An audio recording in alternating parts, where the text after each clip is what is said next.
Kerala online ചാനലിലേക്ക് സ്വാഗതം. സംസ്ഥാനത്ത് ബാങ്ക് അക്കൗണ്ടുള്ള എല്ലാവരും സെപ്റ്റംബർ മാസത്തിൽ അറിഞ്ഞിരിക്കേണ്ട പ്രധാനപ്പെട്ട അറിയിപ്പാണ് നിങ്ങളുമായി ഷെയർ ചെയ്യുന്നത്. ചാനൽ ആദ്യമായി കാണുന്നവരാണെങ്കിൽ സബ്സ്ക്രൈബ് ചെയ്യുക. വീഡിയോ ഇഷ്ടപ്പെട്ടാൽ ലൈക്ക് ചെയ്യാനും മറക്കാതിരിക്കുക. സ്വന്തമായിട്ട് ബാങ്ക് അക്കൗണ്ട് ഉള്ള എല്ലാവരും ഈ കാര്യം പ്രത്യേകം ശ്രദ്ധിക്കുക. നമ്മളെല്ലാവരും വിവിധ ഉദ്ദേശത്തോടെയാണ് ബാങ്ക് അക്കൗണ്ട് തുടങ്ങിയിട്ടുള്ളത്.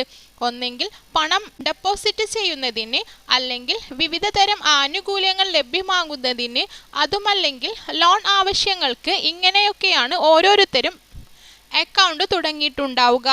എന്നാൽ ഈ അക്കൗണ്ട് എല്ലാം ഉള്ളവർക്കെല്ലാം ബാങ്കിൽ നിന്നും അക്കൗണ്ടുമായി ലിങ്ക് ചെയ്തിട്ടുള്ള മൊബൈലിലേക്ക് മെസ്സേജുകൾ വരാറുണ്ട്. എന്നാൽ KYC ചെയ്യണമെന്ന് അറിയിച്ചു കൊണ്ടുവരുന്ന മെസ്സേജുകളും ഉണ്ടാവാറുണ്ട്. ഇത് പലപ്പോഴും നാം ശ്രദ്ധിക്കാതെ പോവാറുണ്ട്. എന്നാൽ അക്കൗണ്ട് ഉള്ളവർ KYC ചെയ്യാതിരുന്നാൽ ആ അക്കൗണ്ട് മരവിച്ചു പോവാനുള്ള സാധ്യതയുണ്ട്. അഥവാ ആ അക്കൗണ്ട് പിന്നീട് ഉപയോഗിക്കുവാൻ കഴിയാതെ വരും. ഈ അക്കൗണ്ടിൽ പണം വരുന്നതിന് തടസ്സമുണ്ടാവുകയില്ല. എന്നാൽ ഇതിൽ നിന്നും പണം പിൻവലിക്കാൻ കഴിയുകയില്ല. കൃത്യമായും ഓരോ ബാങ്കുകളിൽ നിന്നും ഫോൺ വഴി കോൾ ചെയ്തിട്ടോ അല്ലെങ്കിൽ SMS വഴിയോ അക്കൗണ്ട് ഉടമയെ അറിയിക്കാറുണ്ട്. അക്കൗണ്ട് ഉടമ ബാങ്കിൽ നേരിട്ടെത്തി KYC ചെയ്തിട്ടുണ്ടെന്ന് പരിശോധിക്കേണ്ടതുണ്ട്.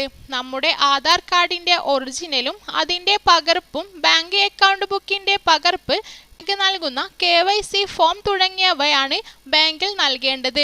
ഇതെല്ലാം നൽകിയാൽ മരവിച്ച് കിടക്കുന്ന അക്കൗണ്ട് ആക്റ്റീവാക്കി നൽകുന്നതാണ്. അതിനുശേഷം അക്കൗണ്ടിൽ നിന്നും പണം നിക്ഷേപിക്കാനും പിൻവലിക്കാനും ഒന്നും തന്നെ യാതൊരു തരത്തിലുള്ള ബുദ്ധിമുട്ടുകളും ഉണ്ടാവില്ല. നമ്മുടെ ഫോണിലേക്ക് KYC ചെയ്യുന്നതിനുള്ള ലിങ്ക് കൂടി ആഡ് ചെയ്തിട്ടുള്ള SMSകൾ വരാറുണ്ട്. ഇത് പലപ്പോഴും വ്യാജ SMS ആവാനുള്ള സാധ്യതയുണ്ട്.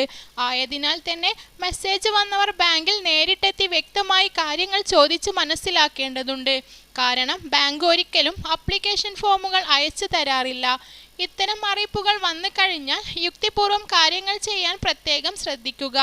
അല്ലാത്ത പക്ഷം നമ്മുടെ അക്കൗണ്ടുകളിൽ നിന്നും പണം നഷ്ടപ്പെടാനുള്ള സാധ്യതയുണ്ട്. സെപ്റ്റംബർ 1 മുതൽ 30 വരെയാണ് KYC ചെയ്യുന്നതിനുള്ള അവസാന തീയതി. ആയതിനാൽ എല്ലാവരെയും ബാധിക്കുന്ന ഒരു കാര്യം തന്നെയാണിത്. ഇത് മനസ്സിലാക്കി നിങ്ങളുടെ സുഹൃത്തുക്കൾക്ക് കൂടി ഈ വീഡിയോ ഷെയർ ചെയ്ത് നൽകുക. ഇതേക്കുറിച്ചുള്ള കൂടുതൽ വിവരങ്ങൾ അറിയാൻ ഈ കേരള ഓൺലൈൻ ചാനൽ സബ്സ്ക്രൈബ് ചെയ്യുക.